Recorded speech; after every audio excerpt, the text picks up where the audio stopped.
పాపం వలన అవమానం, పాపం వలన మరణం. కానీ ఈ పిచ్చి జనం ఏమనుకుంటారు తెలుసా? అబ్బా, పాపంలో ఎంత ఎంజాయ్మెంట్ ఉంటుందో.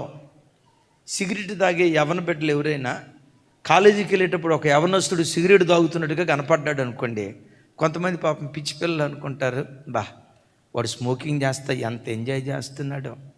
మా అమ్మ ఉంది శాడిస్ట్ మనిషి, మా నాన్న ఉన్నాడు శాడిస్ట్ మనిషి, నాకు ఎలాంటి సంతోషాలు ఏవీ లేకుండా ఒక సినిమాకి వెళ్ళనేడు, ఒక సిగరెట్ తాగనేడు, ఒక ఫ్రెండ్స్తో తిరగనేడు. 24 గంటలు గొలుసుతో కట్టేసిన జంతు నన్ను ఇంట్లో పడేసి ఉంచుతారు. అబ్బే మా అమ్మ నాన్న వాడు చూడు లైఫ్ ఎంత ఎంజాయ్ చేస్తున్నాడో అని అనుకుంటారు. ఒక మాట చెప్పమంటారా? పరిశుద్ధతలో దొరికే సంతోషం ప్రపంచంలో ఎక్కడ మనిషికి దొరకదు.